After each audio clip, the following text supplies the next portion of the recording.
It's January and the winter is here. The excruciating temperatures are freezing over, and we are left with nothing but coldness, bleak darkness. These are 3 scary stories of the winter chill. My eccentric friend Lori has told me many stories of her experiences with strange things. Here's one that involved her beloved grandmother. Lori, which by the way is not her real name, did not have a good childhood. Lori's mother was a very cruel woman who on paper sounds like a Disney villain. Cruella de Vil would constantly physically and emotionally abuse my friend, and Lori did anything that would cause her pain. Lori would tell me that her mother would ask her constantly, why did she have to have such a fat, ugly daughter? My friend, being a smartass from birth, would reply, why did I have to be born to a mother who would say such a thing to her ugly, fat daughter? Lori told me that her mother will never die because heaven doesn't want her and the devil would think it was a hostile takeover. Lori's mother was prone to send Lori away when the bruises got too prominent, and she would send Lori to her grandmother's house for an extended stays. If you're wondering why the police were not called, it was because this was in the days when child protective services were not in full force and abuse was viewed as a family problem, not a police problem, in rural small-town Texas. Lori's grandmother was full-blooded Choctaw Indian, and she believed that all things have a spirit that would be respected and loved. Lori loved her grandmother very much and looked forward to spending time with her, snapping peas on her front porch to hear her stories. The same grandmother taught her to play poker just in case she ever needed money. What a gal. When Lori was barely 11 or 12 years old, her grandmother passed away. It was the middle of winter in Texas, which means you probably needed only a sweater to stand the chilly weather. However, Lori was missing her grandmother and looking out of a window at her house. She silently asked her grandmother if she missed her.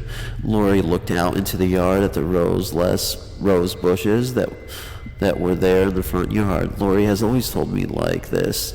A yellow rose bloomed in the middle of the rose bush and stayed that way for a minute before falling away, petal by petal.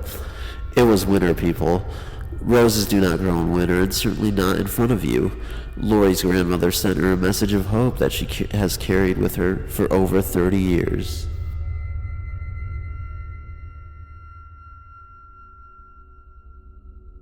My scariest encounter yet. My name is Ab. I live in Himachal Pradesh, a small but beautiful state of India. I belong to a Hindu family, and hence we have beliefs in God, ghosts, and so many other things which we may not see or feel, but we believe in their presence. It was winters of year 2007. I was 15 and was recently done with my high school. I got into Government Polytechnic College, Rojo, in District Shimala. We moved to tiny town of Rojo. It was the first week of December. I was attending tuition classes of math in the town. I used to get it free at 8 p.m. My dad used to pick me up. That day, it was snowing since morning. After college, I went straight for tuition. At 8 p.m., when I left the building, the whole town was buried under more than a feet of snow.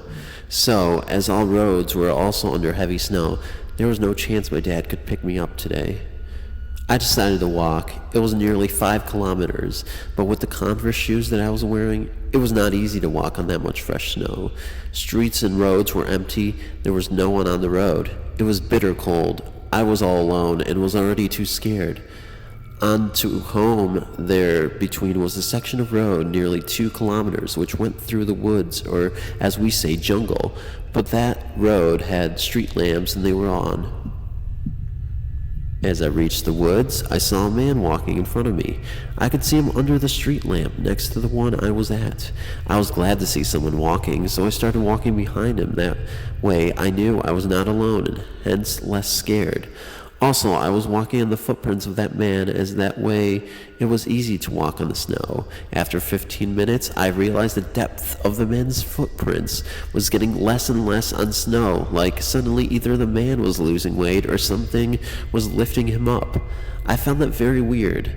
Then there was a turn on that road. My state is in the Himalayas, so I guess we all knew how a single narrow roads in the hilly areas are, where there were rivers on the left bank of the road, steep rocky cliff on the right side, and we were also walking on the left bank. Just then I saw that man disappearing under the street lamp next to me. As it was dark, I was only able to see him under the distinct lamps.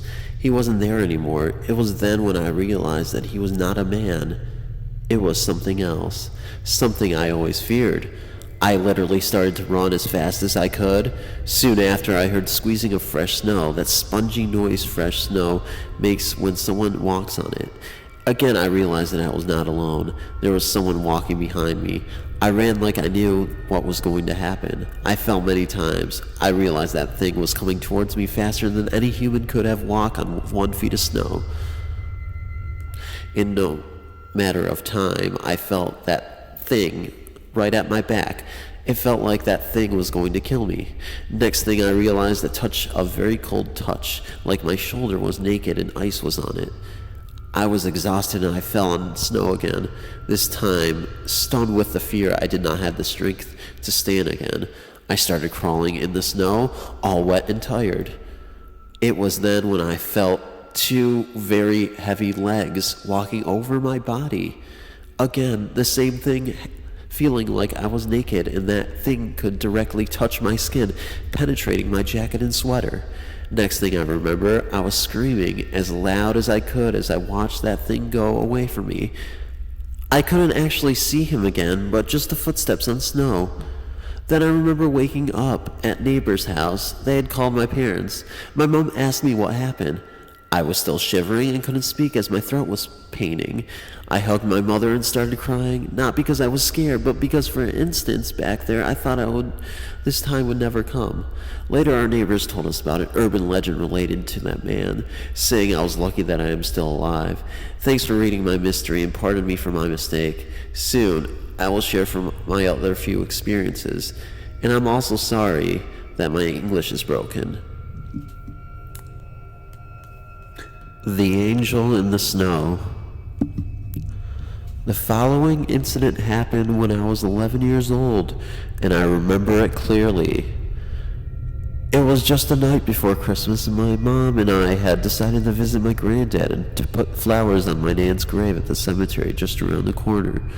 The day started clear but very cold, and as we enjoyed my granddad's company, we realized that we had stayed longer than intended. As we said our goodbyes, we realized that the sky was now a dark color and needed to get a move on. We drove the 15 minutes to the cemetery with the day getting darker and noticed that, as it was so late, most people were leaving via the front gates. Just for background, there was only one entrance. We parked near to the back, and as we got out, it began to snow heavy. We placed the flowers on the grave, and after clearing up, etc., we hurried back to the car. By this time, the snow was thick on the ground, and one look from my mom, I knew we were in trouble, as this was days before everyone carried mobiles. There was no way of letting my dad know where we were. We got out and tried to clear the snow from the wheels, but no luck, so frozen we got back in the car. My mom began to panic. The cemetery was due to close soon. We could only hope that one of the groundskeepers would take a last walk round before closing for the night. Suddenly, there was a knock on the window, and an elderly gentleman was stood there. My mom opened the door, and he asked if we would like any help. Of course, my mom jumped out of the car, and the elderly man placed small wooden sheets near the wheels for us to get a grip and get us out. It was complete relief when it finally worked. My mom thanked the gentleman, who said, "I'm glad I could help. Not a nice place to be stuck at night." Once in the car, we both turned towards the window, but he had gone.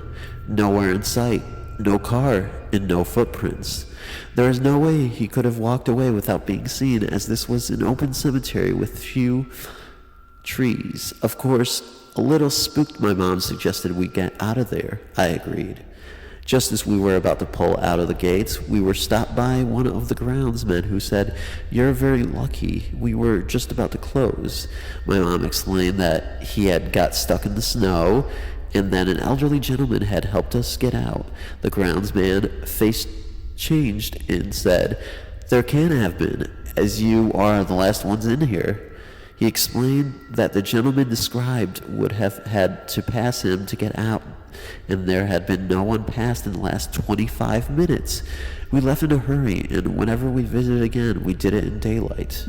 Whenever we talk about it, we still puzzle over the fact that it could have only been a ghost, as there was no car in sight. He couldn't have walked away without being seen. Where did he get the wooden planks from? You don't just walk around with them on the off chance that someone might need to use them. What we didn't realize until later was that the man was dressed in a thin summer jacket, cap, and thin trousers, but didn't appear to be cold.